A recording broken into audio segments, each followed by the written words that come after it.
and let's predict the Jazz's starting rotations. Let's do it. Always.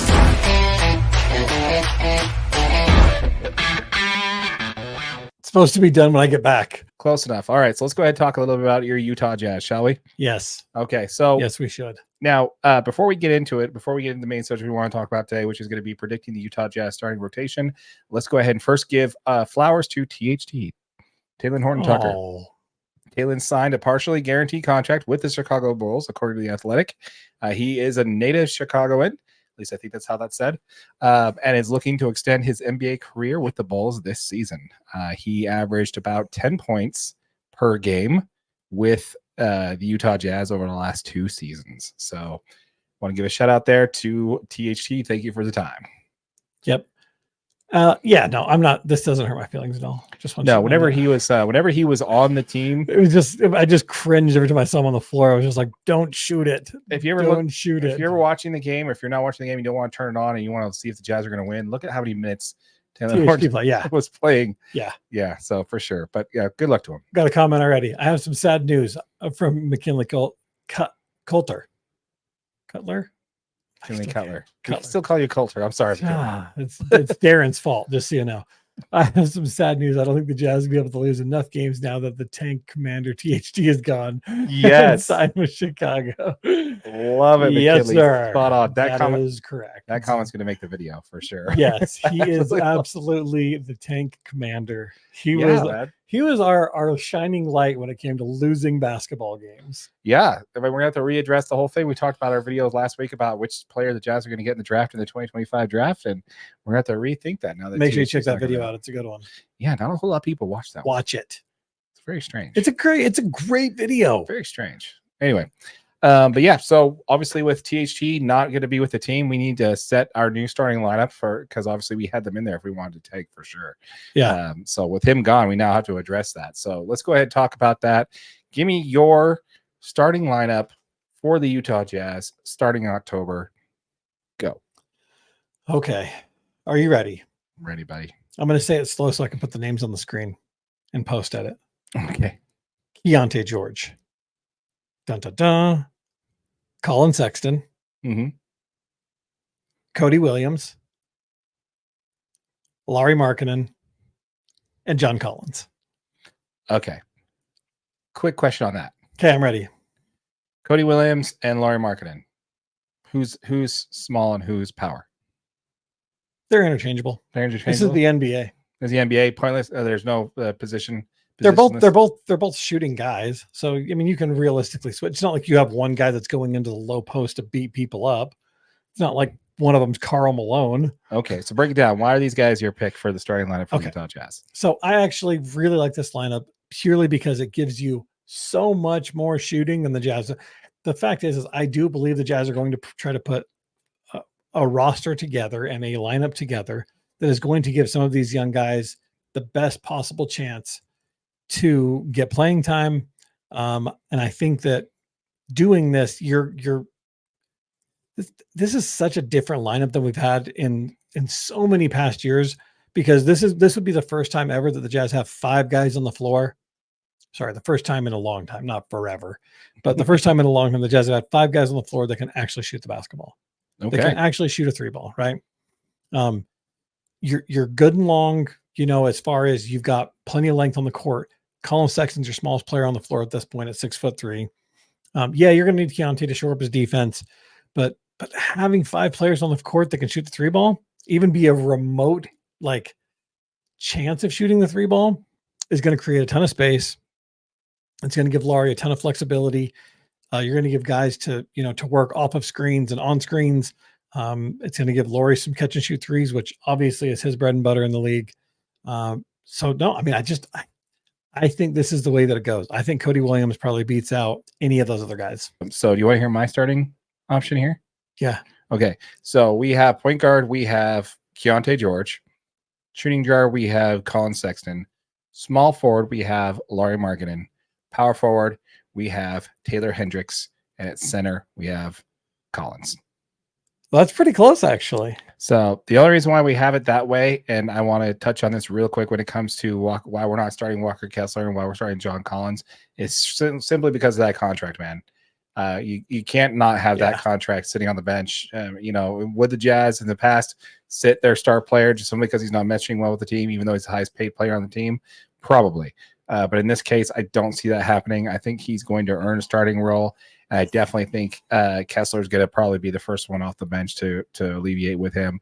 But you also got to remember that Kessler kind of did fall out of favor with this team last year when not really kind of buying into the system on how the Jazz want to use him, which is the pick and roll, pick and pop, and pick and dive type center.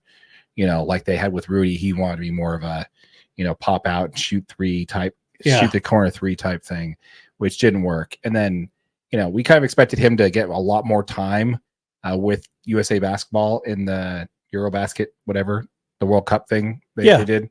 Not the Olympics, the one that doesn't matter, that no one cares about. The other one. Correct. FIBA. There we go. I'm just kidding.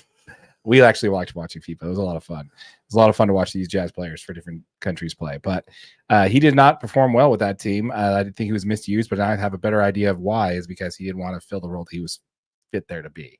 So I kind of feel like he's kind of fallen out of. I would not be surprised if he's not on this Jazz roster by the end of the year. So when it comes to first off the bench, I actually have JC at shooting guard, Patty Mills at point guard, and Williams at small forward. And then as far as the backups, I have Bryce Sensabaugh at point guard, Filipowski as a power forward / center, and Juzang as a small forward as the backups to the first off the bench. So that's crazy. I have Clarkson as the first guy off the bench, with Patty Mills probably being the next guy. I have Taylor Hendricks filling in for either Williams or Markkanen, and I think they're going to use I do think Hendricks probably has a very good chance of being the first guy off the bench if Cody Williams does win that starting spot. And then they move Lauri to the 3. I think those 3 guys are almost interchangeable because they all do kind of shoot the 3 ball. They're all 6'10" to 7 foot. So I think they're going to try their best, obviously, to develop Taylor Hendricks and Cody Williams simultaneously. Yeah, see, I'm kind of thinking the same way on that, but I'm thinking the Jazz are going to be more likely. Hardy's going to be sitting in the lineup, and he's going to try and win games versus the front office who wants to develop young talent. Yep. So that's why I think they're going to put in the established players and have Cody Williams be more of a development player when it comes to that and kind of be the first guy off the bench, even though I think he has a higher ceiling than I think Cody Williams is a better player than Hendricks. I agree. 100% agree. Yeah. But I definitely think that he's better he's more NBA size ready at the power forward position than Williams. So that's just kind of where and this could both be either way on this one, guys. We still don't know what the Jazz's game plan is. Are they going to try and be one of the 5 worst basketball teams in the NBA, or are they going to try and push in the chips in the middle and try and make a run for it just like they did last year and, be on the outside looking in? Who knows? I think really either way, we don't really know, and that could go either way. That if I knew the Jazz's intentions, that would preset what I think their starting rotation would be. Yeah. If they're going to tank, this is not the starting rotation I go with. No, but I think this is a great starting rotation if you're trying to develop young players, as well as, the starting lineup's not very good. No. You know what I mean? Like Keontae George, as much as I love him as a player, he's not very good in the NBA yet. He's not winning you ball games. Colin Sexton, he's one of the better players on this whole roster, but he's still not winning you ball games. Mm-hmm. Cody Williams is going to be a rookie. Rookies make mistakes every single time up and down the floor. Lauri Markkanen is going to be the best player on the floor in all but 10 games this year. You know what I mean? Like he's just that guy. And John Collins, the big reason that I have John Collins on the floor in this starting rotation is because I do believe the Jazz are going to try to maximize and show off John Collins so that they can use him as an asset to trade. I just don't know how for any future. Well, the fact is that someone is going to need somebody. I know he's got a stupid contract, but it's not stupid on 1 year left on his contract. Yeah, well, it depends. Yeah, true. There's no such thing as a bad 1 year deal. Very good point. You know what I mean? So very solid point. They're going, if they look to move Collins just to add value or to equal out a trade, like his contract is the one you're going to try to move. Right. So, I was looking at some of the Brandon Ingram stuff that we talked about a couple of weeks ago, and I think Collins almost has to be involved in it. Right. Just based on contract values. Yeah. And I would actually think it would be a good move for the Jazz to go after Brandon Ingram for several reasons. I know I said in a previous video that I didn't agree with the Brandon Ingram thing. You've changed your mind. But it's not the big game hunting move though. No, it's not big game hunting. That's a very much an ancillary move. That is Lauri a move Markkanen that moves you into the future. to have a team. Yeah, he would be the top 50. If Lauri Markkanen's the top 30, he's the top 50. Yeah. Right. So he would not be a better player on this team than Lauri Markkanen is. No. But he definitely would be a better piece for Lauri to have around for sure. And then gravity, man. It's all about gravity. Whatever Keontae turns out to be, whether it's a shooting guard or point guard, we'd love to see. So I do want to track back to this comment from McKinley saying, yeah, that Kerr has a grudge against traditional centers, so it makes sense that he didn't play. Absolutely, and I do believe that. That's what we talked about big in that video where we said that he wasted him. Yeah. So I do think that USA would have had a chance to win that against Germany if they would have played Kessler more of a traditional big role and ran more of a traditional big. Well, that was exactly what they needed. They also needed interior defense, and they were outsized by Germany, and they're outsized, and they're Canada. still running undersized guys trying to run interior defense. It was just like, what are we doing exactly? But it's all good. We want to hear from you folks. Let us know in the comments down below. What do you think is going to be the Utah Jazz's starting rotation this upcoming season? We're about 3 weeks away from the first game, I believe. No, 4 weeks away from the first game for the Utah Jazz. So let us know in the comments down below what you think. We probably have camp starting here pretty soon, right?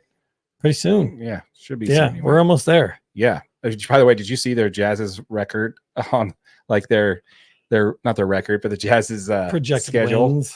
Yeah, because of the hockey team, they're going to be spending a lot of time on the road. Yeah. So it's going to be a tough road schedule. Now, keep in mind, it's going to be a little bit more balanced going into the future there between the Jazz and the Utah Hockey Club, because this was kind of like, what hit the fan. We've got to figure out a way to get the schedule figured in. And the Jazz's schedule wasn't quite set yet. So they had a little bit of wiggle room there. And so that's why the Jazz kind of got the short end of the stick there. I think it's going to be more well-balanced going forward. It will be. That'd be a future video topic. Let us know in the comments down below if you want to see that. Which team is going to get favored in the SCG group going forward, the Utah Jazz or Utah State.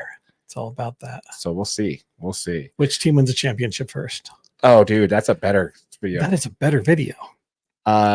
Note to self. Not going to say it. I already know my answer. But before you guys, if you guys didn't know, we've launched a sub-channel for your Utah Jazz called the Utah Jazz DNA. This is where we'll be posting all of our Utah Jazz content first.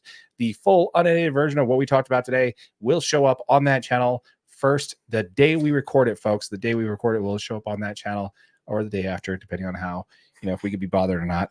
But it will show up on that channel first. It will show up on that channel. Yes, all the content will show up on that channel first. And also any subsidiary videos that we put on the main channel, DNA Sports Recap, will also show up on this one. Once this channel hits 1,000 subscribers, we'll be giving away one of those sweet no Utah Jazz black jerseys. So be sure to check those out. You're going to love it. We're going to be giving one of those away once we hit 1,000 subscribers on this one. This is our fastest growing channel, folks. We have more subscribers over the last 30 days on this channel than any other channel we have right now, which was crazy to see that growth. So if you're watching this on our main channel and you're watching us for the Utah Jazz, check it out. Check out Utah Jazz DNA. If you're watching this on our main channel. Did you put your hand the wrong way? I did. Yeah. So, So if you got first you had to derail me, man. You had to derail me. First day. Gosh, dude. I was in the middle of a flow there, and you completely messed it up. So where was I? Right in the middle of the screen. You're the Vanna White of the show, so I really shouldn't jump in and start doing that whole thing. You have that nailed.